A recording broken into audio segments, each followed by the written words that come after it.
धमाके ने सिर्फ राजधानी को ही नहीं बल्कि पूरे देश को दहला कर रख दिया है। फरीदाबाद से लेकर पुलवामा, शोपियां, अनंतनाग तक सुरक्षा बल अब एक संगठित व्हाइट कॉलर टेरर मॉड्यूल की तह तक पहुंचने की कोशिश में है।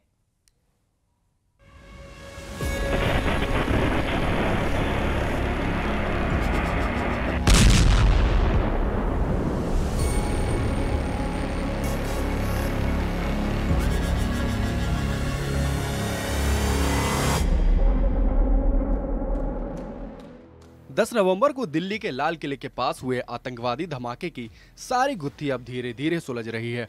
फरीदाबाद से लेकर जम्मू कश्मीर तक व्हाइट कॉलर टेरर मॉड्यूल मामले की तह तक जाने के लिए सुरक्षा बलों की पूरी टीम लगातार जांच कर रही है।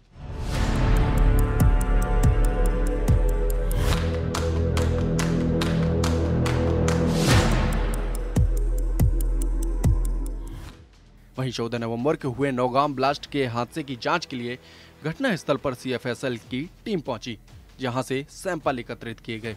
सीएफएसएल की टीम के दौरे के मद्देनजर पहले से ही घटना स्थल को सील कर दिया गया था और मौके पर पुलिस के साथ साथ एनएसजी के जवानों की तैनाती की गई थी। 14 नवंबर को हुए विस्फोटक में 9 लोगों की जान चली गई थी। यह हादसा उस वक्त हुआ जब फरीदाबाद से बरामद विस्फोटक की सैंपलिंग की जा रही थी।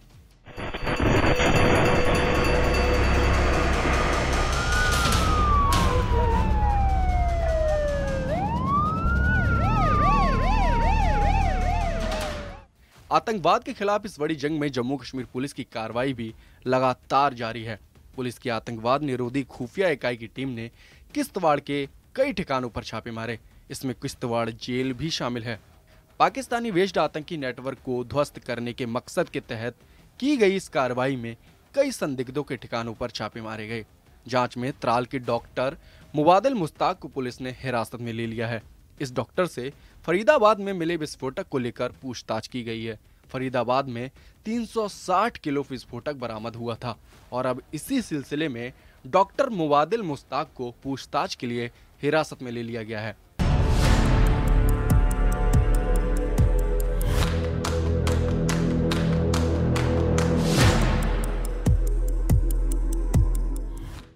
व्हाइट कॉलर टेरर मॉड्यूल का पर्दाफाश करने के लिए सीआईके की टीम ने श्रीनगर, पुलवामा, शोपियां, अनंतनाग में 7 जगहों पर छापेमारी की गई है। जीएमसी अनंतनाग में भी बड़े पैमाने पर छापेमारी की गई है। सीआईके की टीम ने कई डॉक्टर से पूछताछ की है। इसमें डॉक्टर खालिद अजीज टाक, महिला डॉक्टर प्रियंका शर्मा भी शामिल हैं। इसके साथ साथ सिम और मोबाइल फोन भी जब्त कर लिए गए हैं। मेंढर में कई इलाकों में सुरक्षा बलों का सर्च ऑपरेशन चलाया गया। ये सर्च ऑपरेशन आतंकरोधी अभियान के तहत चलाया गया।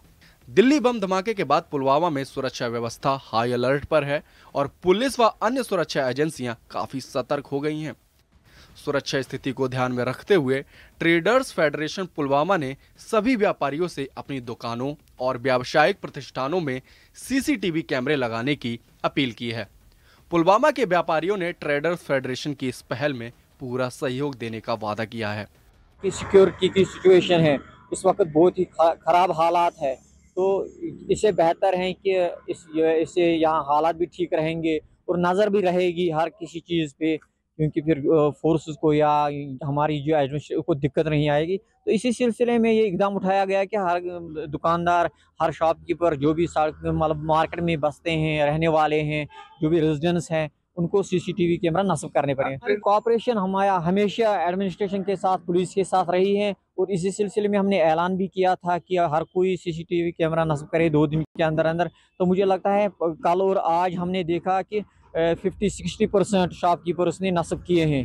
नौगाम ब्लास्ट पर उपराज्यपाल मनोज सिन्हा ने भी अपनी प्रतिक्रिया दी है। उन्होंने इस हादसे को दुर्भाग्यपूर्ण हादसा करार दिया है और इसके मजिस्ट्रेट जांच के आदेश दिए हैं। एलजी मनोज सिन्हा ने कहा कि यह हादसा विस्फोटकों की सैंपलिंग के दौरान हुआ और चूक कहां हुई इसके लिए मजिस्ट्रेट जांच के आदेश दिए गए हैं। आतंकवाद से निपटने में पुलिस की अहम भूमिका है। 14 तारीख की रात को श्रीनगर के नौगांव पुलिस स्टेशन में एक दुर्भाग्यपूर्ण घटना हुई थी। एसएफएल की टीम दिल्ली के लाल किले के पास हुए आतंकी हमले में शामिल आतंकवादी और उनके सहयोगी आतंकियों के घर से बरामद विस्फोटक का सैंपल ले गए। उसी दौरान रात के करीब 11:20 पर एक धमाका हुआ। उस हादसे में अनेक लोग हताहत हुए, उसमें से पुलिस और सिविल एडमिनिस्ट्रेशन के भी कई साथी। हताहत लोगों को मैं श्रद्धांजलि अर्पित करता हूं और शोक संतप्त परिवारों को अपनी संवेदनाएं भी व्यक्त करता हूं। विस्फोटक की सैंपलिंग की प्रक्रिया पिछले 2 दिनों से चल रही थी। आप जानते हैं कि पैन इंडिया टेरर नेटवर्क को उजागर करके जम्मू कश्मीर पुलिस ने देश में होने वाली अनेक आतंकवादी घटनाओं को रोकने का काम किया है। नौगांव पुलिस स्टेशन की घटना मात्र एक दुर्भाग्यपूर्ण हादसा है। इसमें किसी तरह की आतंकी साजिश या बाहरी हस्तक्षेप का कोई एंगल नहीं है। कानून के तहत इस तरह की घटना में मजिस्ट्रेटी जांच अनिवार्य है और जांच के आदेश दे दिए गए। मैं दोबारा इस बात को स्पष्ट करना चाहता हूं कि पैन इंडिया टेरर नेटवर्क को डिसमेंटल करके जम्मू कश्मीर पुलिस ने एक बहुत बड़ी कामयाबी हासिल की है और आज इस अवसर पर मैं उनके शौर्य की भी सराहना करना चाहता हूं तथा शहीद पुलिसकर्मियों की कुर्बानी को भी नमन करना चाहता हूं। दिल्ली से लेकर जम्मू कश्मीर तक फैले इस आतंकवादी नेटवर्क का दायरा कितना बड़ा है, इसकी परतें अब धीरे धीरे खुल रही हैं। नौगाम धमाके ने सुरक्षा एजेंसियों को कई सवालों के कटघरे में खड़ा किया है, तो वहीं जांच में सामने आ रहे कुछ नए तथ्य हैं। व्हाइट कॉलर टेरर मॉड्यूल की गहरी जड़ों का संकेत देते हैं। ये सुरक्षा एजेंसियों की छापेमारी, गिरफ्तारियां, पूछताछ और फॉरेंसिक जांच, ये सभी कदम साफ बताते हैं कि आतंकवाद के खिलाफ लड़ाई अब और भी व्यापक और निर्णायक मोड़ पर है। Bureau report, news 18।